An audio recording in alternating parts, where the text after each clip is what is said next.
오늘 우리에게 주시는 하나님 말씀은 신약성경 마가복음 4장 35절에서 41절까지의 말씀입니다. 우리 같이 하나님의 말씀을 봉독합니다.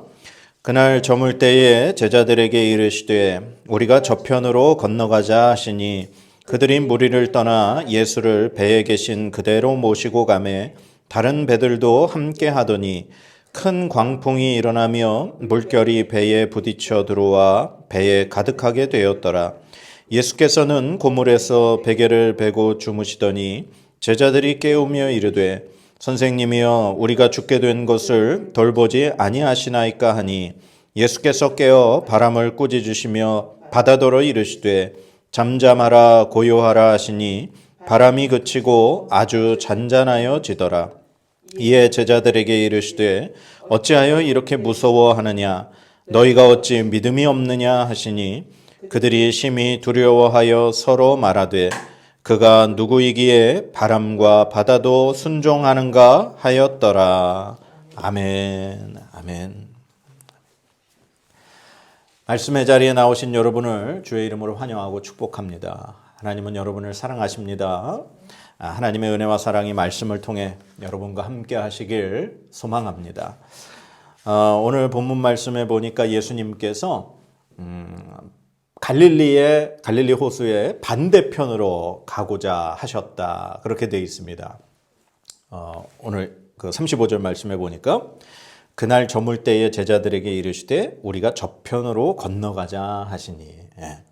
지금 예수님이 주로 말씀을 가르치시고 그 다음에 병자들을 고쳐주시고 그런 일들을 행하셨던 곳이 갈릴리의 이제 가버나움이라고 하는 그런 동네였습니다. 그곳에는 이제 그 베드로의 그 장모의 열병을 고쳐주시기도 하셨던 그런 지역이기도 하고, 갈릴리가 이렇게 하프처럼 생겼는데, 북쪽의 서쪽 지방, 그게 이제 가버나움이 있는 그쪽 동네예요.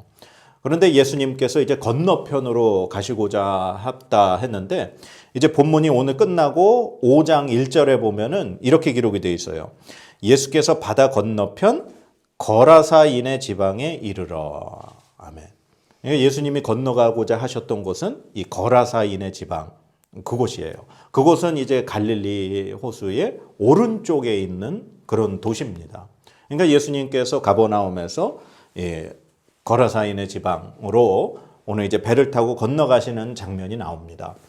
근데 오늘 이제 36절 말씀에 보면은 그들이 무리를 떠나 예수를 배에 계신 그대로 모시고 가매 다른 배들도 함께 하더니 이렇게 돼 있어요. 이제 예수님께서 그 비유로 여러 가지 백성들에게 말씀을 가르쳐 주신 것을 보면은 백성들은 이제 해변에 쭉 있고 예수님께서 그 워낙 많은 사람들이 예수님에게 몰려들고 애워싸 밀기 때문에 예수님께서 이제 작은 배에 올라가 앉으셔서 이제 해변에서 그렇게 말씀을 가르치셨죠. 예수님께서 그렇게 배에 앉으셔서 백성들에게 복음을 증거하시고 그 비유로 여러 가지 말씀들을 가르치신 그 상태에서 이제 무리를 떠나서 바로 그 배를 타시고 제자들과 함께 이제 건너가신 거예요. 그런데 오늘 말씀해 보니까 예수님과 그 12사도들, 그 제자들 뿐만 아니라 다른 배들도 함께 했다. 그렇게 기록이 돼 있어요. 그러니까 예수님 주변에는 세 부류의 사람들로 그렇게 구분을 할 수 있을 것 같아요. 뭐냐 하면은 예수님과 지금 같은 한 배에 탄 우리가 흔히 알고 있는 12제자, 다른 표현으로 하면 12사도, 예수님께서 직접 선택하신 12명의 사도, 가장 최측근의 그룹인 거죠.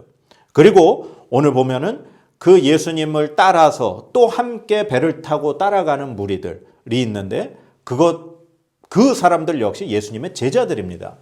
예수님에게는 특별히 예수님 곁에 가까이에 늘 많은 그런 사람들이 있었어요. 그 제자들 중에서 예수님이 특별히 12명을 뽑아서 사도라고 칭했다. 그렇게 저희가 지난번에 한번 말씀을 통해서 봤습니다.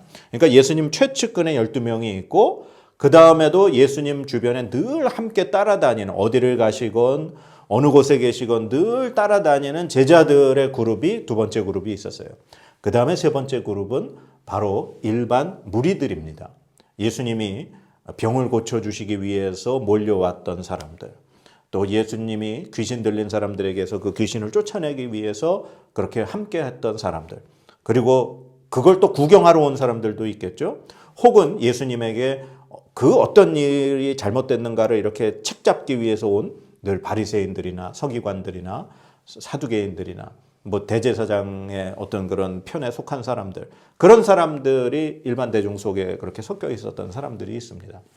그래서 오늘 예수님이 그 바다 건너편으로 가실 때 예수님의 그 12 제자들과 함께 또 예수님의 그 가까운 그룹에 있는 제자들이 함께 배들을 타고 지금 건너가고 있었다. 우리가 그렇게 말씀을 이해하면 됩니다. 그런데 이 예수님과 이 제자들이 함께 이 갈릴리 바다를 건너가고 있는데 갑자기 광풍을 만난 거예요. 오늘 37절 말씀 보니까 큰 광풍이 일어나며 물결이 배에 부딪혀 들어와 배에 가득하게 되었더라. 아멘. 갑자기 광풍이 일어났는데 그 물결이 파도가 얼마나 많이 심한지 그 물이 배에 그냥 가득 차게 되어서 이 제자들의 나중에 이제 그 밑에 말씀을 보면 우리가 죽게 됐습니다라고 예수님을 깨울 정도의 상황이 벌어졌다는 거죠. 우리가 흔히 알고 있는 호수, 갈릴리는 사실 바다가 아닌 호수입니다. 이 호수에 뭐 아무리 바람이 불어서 이제 뭐 이렇게 물결이 인다 해도 배에서 사람들이 이렇게 죽음의 위험에 처할 정도까지 그렇게 풍랑이 일까라는 생각을 해요. 바다라면 모를까.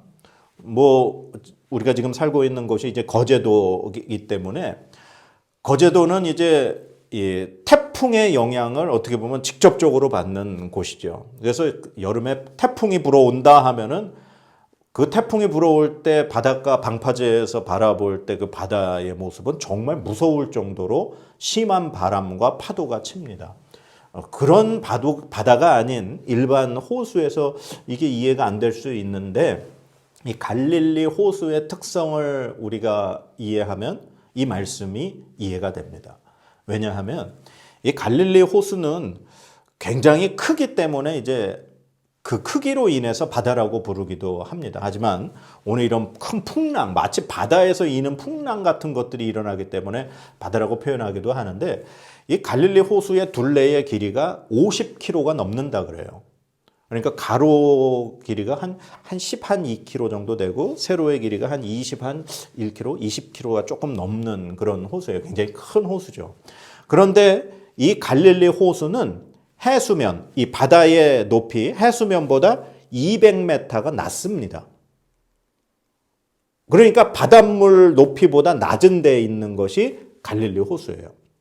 이 갈릴리 호수 이 왼쪽 편에 육지를 지나서 왼쪽 편에가 지중해 바다예요. 그런데 이 갈릴리 호수는 지중해와 이 이스라엘 땅, 그 다음에 오른쪽에 있는 그 땅 가운데 갈릴리 호수가 있는데 이 갈릴리 호수 좌우에는 높은 산으로 둘러싸여 있습니다. 그리고 이 갈릴리 호수의 북쪽에는 헬몬산이라고 하는 산이 있는데 이 산의 높이가 2814m예요. 굉장히 높은 산이에요. 그래서 이 헬몬산에는 초여름까지도 눈이 있을 정도로 굉장히 고도가 높고 눈이 늘 이렇게 덮여 있는 그런 산입니다. 그런데 이 갈릴리 호수에서 이제 낮 동안 워낙 뜨거운 나라니까 햇빛을 받으면 호수가 아무래도 이제 뜨겁게 데워지겠죠. 그 다음에 이제 지중해에서 불어오는 따뜻한 바닷바람이 계곡을 타고서 이 호수로 들어오고 이 헬몬산에서부터 거기는 워낙 이제 산이 높고 찬 공기니까 그 추운 공기가 이 또 요단강 물줄기를 향해서 계곡을 향해 이 찬바람이 들어오면은 간혹 가다가 이 갈릴리 호수에서 뜨거운 공기와 찬 공기가 뒤섞여 버리는 현상이 일어난다 그럽니다. 그러면 그때 이 호수에 엄청난 파도가 몰아쳐요. 마치 바다에 그 태풍의 영향을 받았던 그런 폭풍처럼. 그래서 그때는 모든 배들이 고기잡이도 하지 않고 해변에 다 배들이 정박해 있고 절대 가는 일이 없죠.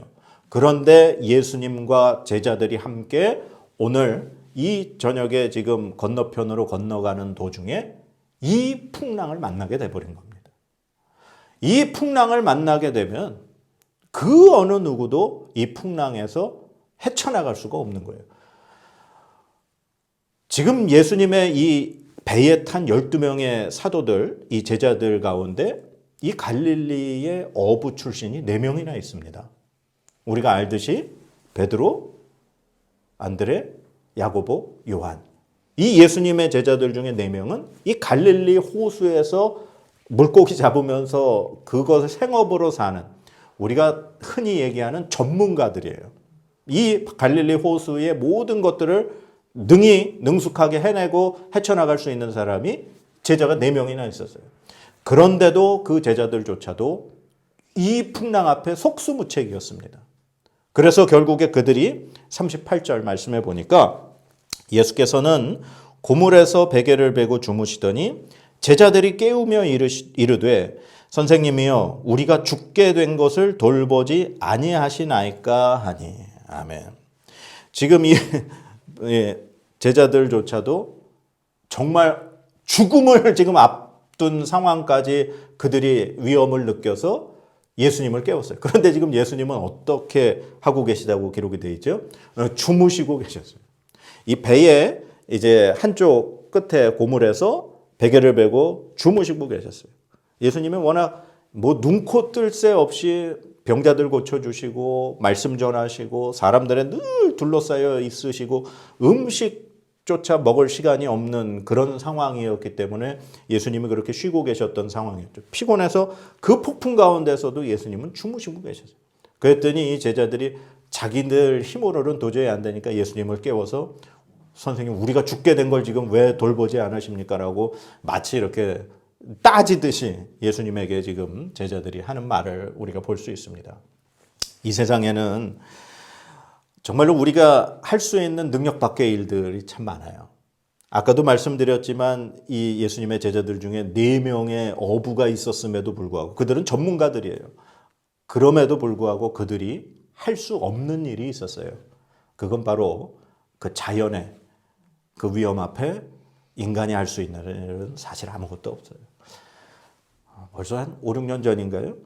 그 경상 어디죠? 그 큰 지진, 경주, 경주에서 지진이 엄청나게 큰 지진이 일어났을 때 제가 살았던 곳이 그 4층 건물 꼭대기였는데 갑자기 저녁을 먹고 있는 상황에서 식탁이 갑자기 막 흔들리면서 집 건물이 흔들리는데 정말 그때 이러다 죽는구나 라는 거를 느낄 정도였어요. 그래서 4층에서부터 어떻게 뛰어내려왔는지도 모르게 그냥 1층까지 뛰어내려온 기억이 납니다. 이 자연의 어떤 그 힘 앞에 인간은 정말 죽음을 두려워할 정도의 공포를 느낄 수밖에 없는 것이 이 자연의 힘입니다. 그런데 오늘 이 예수님과 함께 있었던 제자들은 그 갈릴리 바다의 큰 폭풍 앞에 그들은 정말 죽음을 두려워할 정도의 공포를 그들은 느낄 수밖에 없었다는 거죠. 그래서 그들이 예수님을 깨웠고 예수님이 이제 하시는 걸 보니까 예수님께서 39절 말씀에 예수께서 깨어 바람을 꾸짖으시며 바다더러 이르시되 잠잠하라 고요하라 하시니 바람이 그치고 아주 잔잔하여지더라. 아멘. 예수님이 제자들을 깨우니까 일어나셔서 딱 2마디 하셨어요. 잠잠하라 고요하라. 야, 그랬더니 그 폭풍이 언제 그랬냐는 듯이 잠잠해졌다. 오늘 말씀을 기록하고 있어요. 저는 그 생각을 늘 해봤어요. 이 말씀을 읽을 때마다 어떻게 예수님은 이런 상황에서 주무실 수 있었을까? 왜 배 못 타는 사람은 못 탑니다. 멀미 때문에. 그런데 지금 이 제자들이 걱정할 정도의 이런 큰 폭풍이라면 배가 막 엄청난 이 파도를 뚫으면서 지금 가야 되는 상황이고 막 어떻게 보면 바람에 흩날리는 낙엽과 같은 상황인데 그 배 안에서 예수님은 주무시고 계셨다는 거예요. 예수님은 어떻게 그렇게 주무실 수 있었을까? 저는 그걸 그렇게 생각했어요. 예수님은 그 어떤 폭풍 가운데에서도 이 폭풍이 예수님이 지금 타고 계신 배를 어떻게 할 수 없다라는 것을 예수님은 너무 잘 알고 계셨다. 저는 그렇게 생각을 했어요. 그런데 제자들은 어때요? 제자들은 죽을 것 같은 위험이라고 느꼈어요. 예수님의 모습과 제자들의 모습은 너무나 다른 거죠. 예수님은 그 험한 폭풍 앞에 주무실 줄 알았고, 제자들은 그 험한 폭풍 앞에 우리가 죽게 됐습니다라고 지금 난리가 난 상황이 벌어진 거죠. 예수님은 온 우주 만물을 창조하신 그 아버지 하나님이 어떤 분인가를 너무나 잘 알기 때문에, 그리고 그 창조하신 하나님이 바로 당신이기 때문에 그 폭풍 앞에서도 예수님은 주무실 수 있었다는 거예요. 그러나 제자들은 그 폭풍 앞에 자기들이 그 폭풍을 알고 그 상황에 놓이니 그들은 두려워 떨 수밖에 없는 그런 상황이었다는 거죠. 그래서 예수님이 깨어서 그 폭풍을 잠잠하게 하신 이후에 제자들에게 또 한마디를 더 하십니다. 40절 말씀에 이에 제자들에게 이르시되 어찌하여 이렇게 무서워하느냐 너희가 어찌 믿음이 없느냐 하시니. 예수님이 제자들에게 두 가지를 책망하셨어요. 첫 번째 책망하신 것이 왜 무서워하느냐. 예수님이 무서워하시는 것을 제자들이 무서워하는 것을 이해를 못하신 거죠. 왜? 그 작은 배 안에 제자들과 함께 지금 누가 계셨습니까? 예수님이 계셨어요. 예수님이 함께 계셨음에도 불구하고 제자들은 무서워했다는 거예요. 두려워했다는 거예요. 그 폭풍 앞에 죽을까 봐, 이 폭풍이 자신들을 죽게 만들까 봐 그들은 두려워했어요. 예수님이 계심에도 불구하고. 예수님이 두 번째 제자들에게 책망하신 내용이 뭡니까? 어찌 믿음이 없느냐. 너희가 왜 그 예수 그리스도 지금 선생님이라고 니들이 믿고 지금 예수님께서 그 병자들을 고쳐주시고 귀신 들린 자들을 내쫓아 주시고 예수님 당신이 내가 인자라고 그렇게 말씀하여 주셨음에도 불구하고 제자들이 어찌 예수님을 믿는 그 믿음이 그렇게 없느냐. 예수님 그렇게 제자들에게 말씀하셨습니다. 저는 이 말씀을 보면서 제자들이 없는 믿음이 과연 무엇이었을까 묵상을 했어요.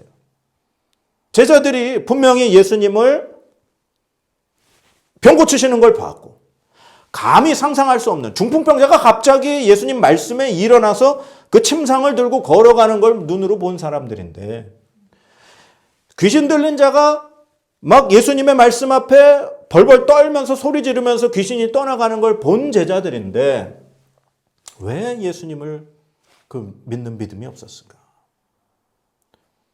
그런데 저는 그 말씀 안에서 이 제자들이 믿음 없는 걸 깨달았어요. 우리 옛말에 그런 말이 있어요. 아는 만큼 보인다. 자기가 가지고 있는 어떤 지식, 자기가 가지고 있는 경험, 그런 것에 한해서만 자기의 시야가 결정이 되는 거예요. 뭐 아는 것이 많거나 경험이 많은 사람은 아무래도 시야의 폭이 좀 넓겠죠. 그러면 그 사람이 이렇게 볼 수 있는 것들이 훨씬 많을 것이고. 그래서 우리가 왜 더 그 분야에 대해서 공부를 많이 한 박사들 같은 사람의 말을 신뢰하는 이유가 그 사람은 그 분야에 대한 전문가고 그것에 대해서 더 많은 식견을 가지고 있기 때문에 지식을 가지고 있기 때문에 그 사람이 하는 말을 신뢰하는 겁니다. 그래서 사람들은 우리가 자녀들에게 왜 어려서부터 책을 많이 읽으라 하는 이유가 많은 그런 어떤 지식을 습득하면 그만큼 시야가 넓어지기 때문에 자녀에게 그런 우리가 부모들이 조언을 하는 거죠. 아는 만큼 보인다고 지금 제자들에게 예수님은 병자를 고치는 능력, 귀신을 쫓아내는 능력, 그 능력만 가지고 계신 예수님으로 그들은 보였다는 거예요. 그들이 지금 처한 상황, 이 자연으로 인해서 바람으로 인해서 갈릴리 바다에 일어난 이 큰 광풍 앞에 지금 낙엽처럼 휘날리는 이 자신들이 탄 배는 어떻게 할 수 없다라고 그들은 예수님조차도 어떻게 할 수 없다라고 그들은 생각했기 때문이에요. 바로 그게 그들이 믿음 없음이었어요. 예수님을 병자 고쳐주시는 분으로는 믿었고 귀신을 내쫓을 수 있는 분으로는 믿었지만 이 풍랑은 어떻게 하실 수 없는 분이라고 그들은 생각했다라는 거예요. 제자들이 알고 있는 그 아는 만큼 예수님을 봤다라는 사실입니다.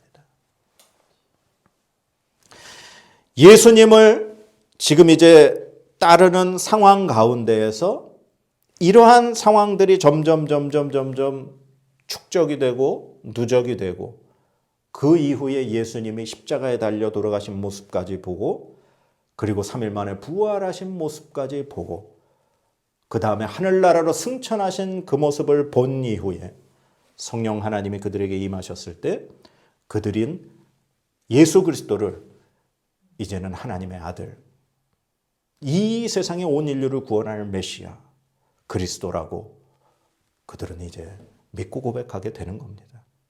그들의 상황은 아직까지 작은 믿음을 소유할 수밖에 없었던 연약한 그런 모습이 바로 제자들의 모습이었다라고 하는 사실입니다. 사랑하는 여러분, 우리의 인생에 우리의 능력 밖의 일은 참 많습니다. 오늘 성경의 제자들과 같이 갈릴리 바다 어부 출신인 4명의 제자가 있었음에도 불구하고 이 큰 광풍의 두려움은 죽음을 생각하게 만들었습니다. 예수님의 제자들은 작은 배에 예수님과 함께 있었음에도 불구하고 그분의 진짜 존재를 알지 못했습니다. 온 우주 만물을 창조하신 하나님의 아들, 그분과 동일하신 성자 하나님, 온 인류를 죄에서 구원하실 그리스도, 그 예수님이 제자들과 함께 있었습니다. 하지만 제자들에게 예수님은 병자를 고치는 정도의 예수님일 뿐이었습니다. 그래서 풍랑을 잠잠케 하신 예수님을 보고 그들은 그가 누구이기에 바람과 바다도 순종하는가 하고 서로 말했습니다. 여러분은 예수님을 어느 정도로 믿고 고백하고 의지하십니까? 여러분은 예수님을 향해 그분이 누구시라고 고백할 수 있습니까? 예수님은 여러분에게 과연 어떤 존재입니까? 이 질문에 올바른 대답을 하실 수 있는 여러분 되시기를 주님의 이름으로 축복합니다. 하나님의 복을 받도록 하겠습니다. 여호와는 내게 복을 주시고 너를 지키시기를 원하며 여호와는 그의 얼굴을 내게 비추사 은혜 베푸시기를 원하며 여호와는 그 얼굴을 내게로 향하여 드사 평강 주시기를 원하노라. 아멘.